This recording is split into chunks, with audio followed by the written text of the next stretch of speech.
Ya, pemirsa, lagi penataan Tanah Abang yang baru ini menimbulkan pro dan kontra, dan kali ini protes berdatangan dari ratusan sopir angkot yang menggelar aksi unjuk rasa di depan kantor Gubernur DKI Jakarta. Dan sore hari ini saya akan langsung membahasnya dengan pengamat tata kota Pak Nirwono Yoga. Pak Yoga, selamat sore. Selamat sore, Mbak Ayu. Dan kita juga sudah terhubung dengan Kepala Dinas Perhubungan DKI Jakarta, Pak Andriansyah. Pak Andriansyah, kita langsung saja. Apa hasil dari mediasi demonstrasi tadi, Pak Andri? Inti daripada tuntutan yang disampaikan oleh para pemilik dan supir.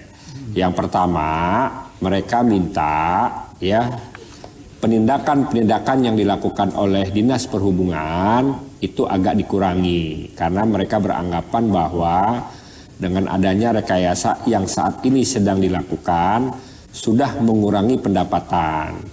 Dengan mengurangi pendapatan, apabila ada tindakan-tindakan, apakah itu tilang ataupun pengandangan, ini akan menyebabkan pendapatan mereka lebih turun lagi. Itu yang pertama.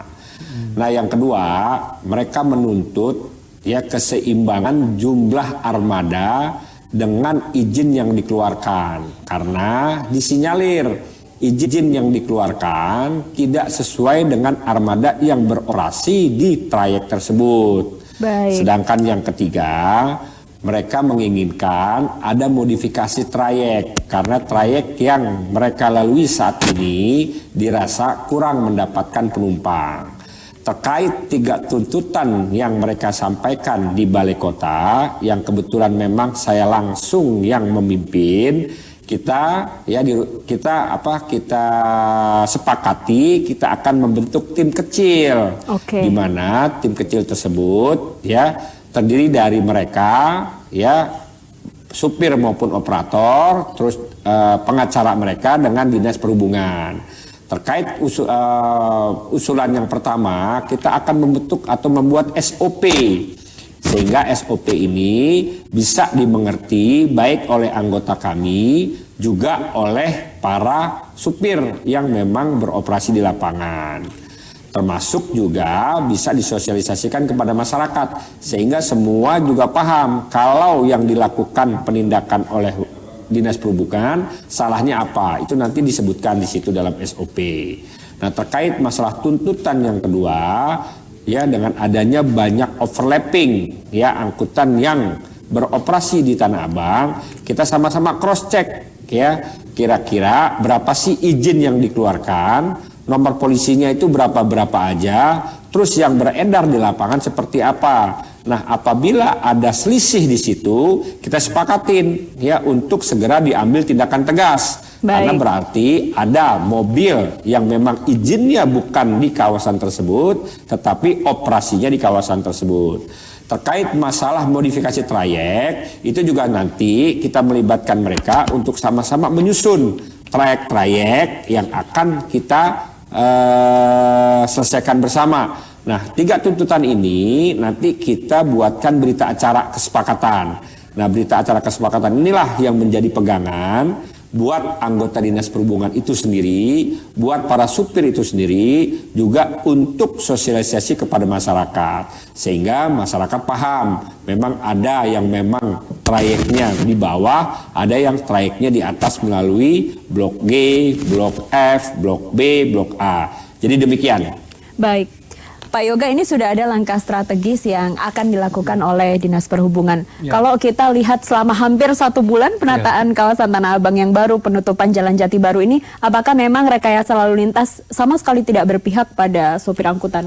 Ya, secara umum tentu kita apresiasi apa yang sudah dilakukan oleh teman-teman di Dishub ya. Nah, ini kebetulan juga nanti kita berharap Pak Adriansyah juga bisa menjelaskan, hari ini kan tepat 1 bulan dari penerapan atau penutupan Jalan Jati Baru Raya. Nah, dari evaluasi ini kita mencatat paling tidak ada 3 yang kemarin juga sudah diangkat. Pertama tentu adalah dampak dari penutupan Jalan Jati Raya tadi. Bagaimana dengan PKL-nya gitu ya? Karena ternyata PKL-nya juga masih berjualan di trotoar, tidak semuanya di jalan. Padahal kan kemarin perjanjiannya adalah kalau sudah di jalan, yang trotoar steril gitu kan. Nah ini ternyata belum terwujud. Nah ini berarti kan perlu dievaluasi. Kemudian yang kedua yang kita lihat juga yaitu tadi keluhan dari warga terutama. Tadi ada warga yang mengeluh juga karena jalannya ditutup, dia agak sulit beraktivitas. Ini juga perlu kita tampung. Dan yang ketiga tadi tentu dengan adanya rekayasa lalu lintas ini kan sudah ada upaya untuk didiskusikan. Nah ini kita harapkan juga menjadi bagian dari evaluasi 1 bulan pasca penutupan Jalan Jati Raya. Nah terlepas dari situ tentu kita juga harus perhatikan apa yang kemarin juga sudah disebutkan oleh Ombudsman ya, bahwa penutupan Jalan Jati Baru ini paling tidak kan ada beberapa aturan hukum yang dianggap melanggar gitu. Secara administratif. Secara administrasi ya, maladministrasi kata Ombudsman. Nah ini juga harusnya menjadi bagian dari evaluasi yang akan dilakukan oleh Pemprov DKI. Yang pada akhirnya nanti apakah penutupan Jalan Jati Baru Raya ini akan diteruskan atau dikembalikan seperti semula. Kira-kira akan diteruskan atau dikembalikan seperti semula. Kita tanya ke Pak Andri. Pak Andri.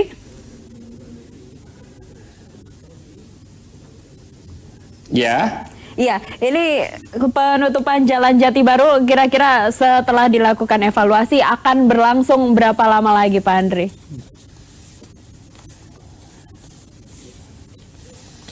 Ya memang kalau untuk secara keseluruhan evaluasi ya pemanfaatan sebagian ruas jalan di Jalan Jati Baru Raya ini nanti akan dilaksanakan di tingkat DKI, di mana Wali Kota Jakarta Pusat yang memang diamanatkan untuk memimpin evaluasi secara keseluruhan.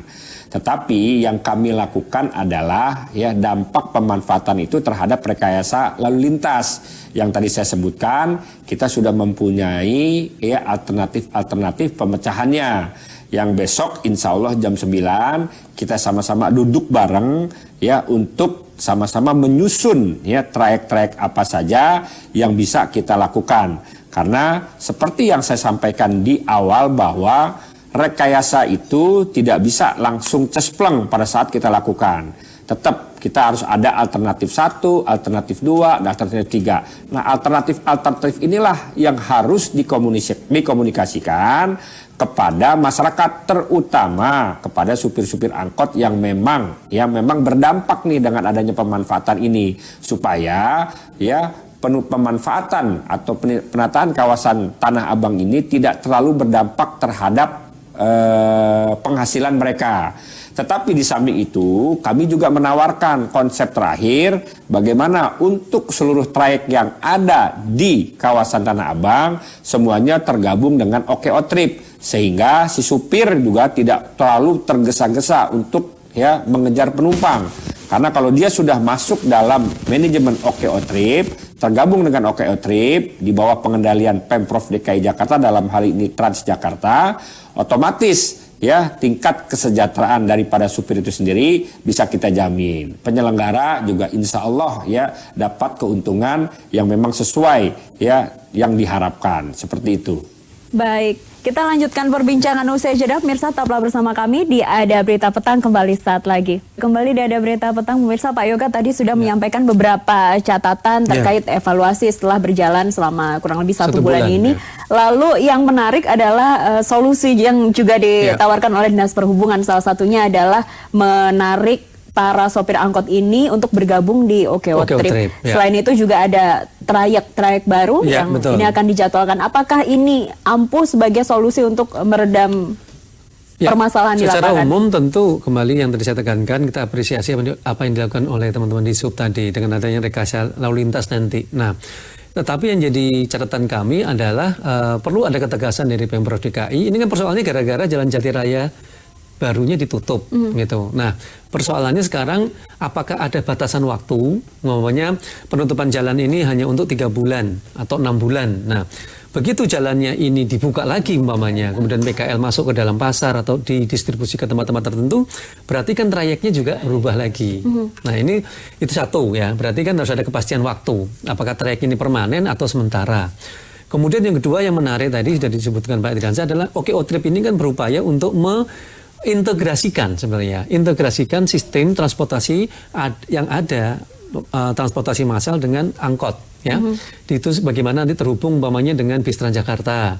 Terus bagaimana terhubung umpamanya saya harap juga dengan KRL umpamanya. Jadi kita berharap dengan satu tiket itu semua bisa menggunakan angkutan umum yang ada di Tanah Abang dan sekitarnya tadi, Mbak. Ini kuncinya sebenarnya kalau kita memang mau dijadikan satu gitu. Baik, tadi kita juga sempat menyinggung tentang temuan ombudsman ketika ke lapangan ini ada beberapa hal yang tidak sesuai. Pak Andri, tanggapannya terkait temuan ombudsman yang secara administratif ada banyak hal yang tidak sesuai dengan peraturan, Pak Andri.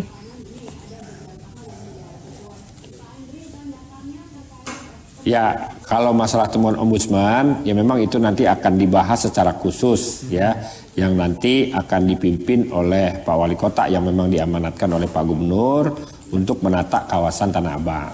Mungkin kalau saya hanya bisa terkait masalah rekayasa ataupun modifikasi trayek ya, supaya kami menjamin bahwa ya lalu lintas di kawasan tersebut lancar ya, menjamin modifikasi trayek yang kita lakukan betul-betul ada keteradilan dalam para supir itu mendapatkan penumpang, menjamin kedepannya ya masyarakat para supir ataupun operator ini bisa bergabung dengan OKO Trip. Itu saja mungkin kalau masalah secara keseluruhan kami belum bisa menjawab karena itu udah ada kewenangannya masing-masing seperti itu. Baik, Pak Yoga, ini kan sopir yang hari ini berdemo, ratusan sopir adalah yang terdampak oleh penataan kawasan Tanah Abang. Dampak dari kebijakan ini, idealnya sebenarnya seperti apa? Penataan trayek seperti apa yang juga berpihak kepada mereka? Karena sekarang belum langsung bisa di OKO Trip. Ya, sebenarnya kalau kita lihat dari sistem pola makro transportasi yang terpadu nanti ke depan itu,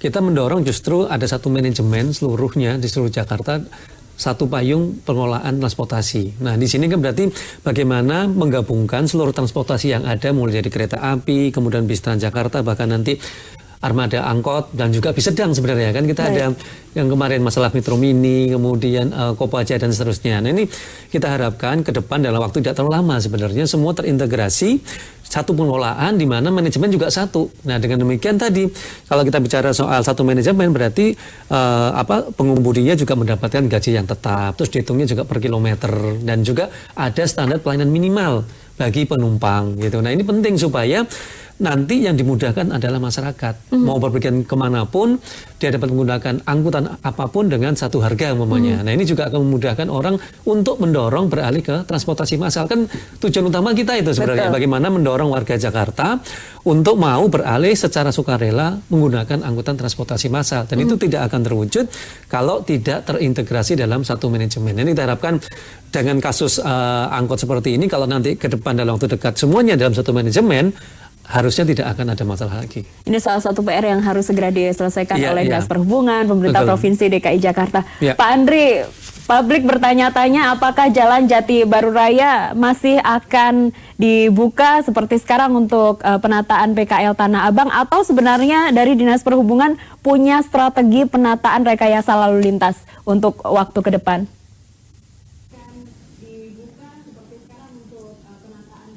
Yang saya katakan tadi, ya besok jam 9 ya kita mengumpulkan semua stakeholder yang terlibat.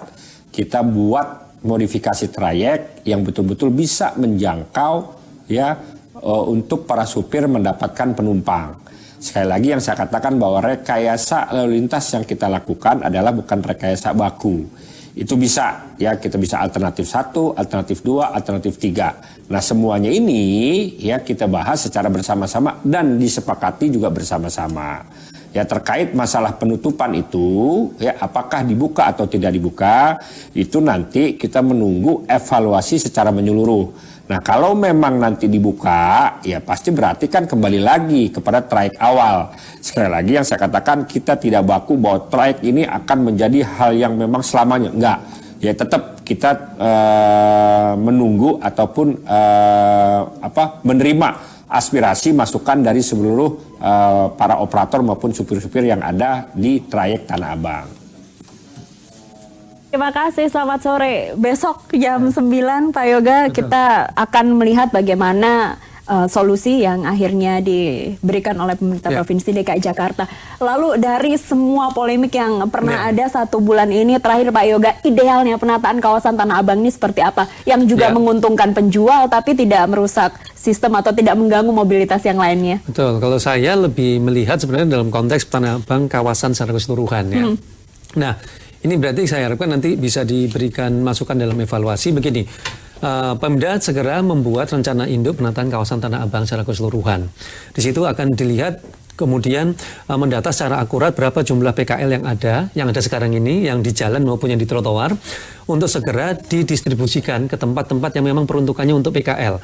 Baik itu di pasar rakyat, ke pusat perbelanjaan, ataupun gedung perkantoran, bahkan juga bisa dilibatkan di kegiatan-kegiatan festival, sehingga tidak ada alasan PKL tidak mendapatkan tempat untuk berjualan. Baik. Yang ketiga yang tidak kalah penting, yaitu tadi, kalau melihat dari banyaknya aturan hukum yang dilanggar lah, atau tidak sesuai dengan aturan, maka lebih baik kita kembalikan ke fungsi semula. Artinya jalan jati raya tetap dibuka, trotoar sesuai dengan fungsinya, gitu kan.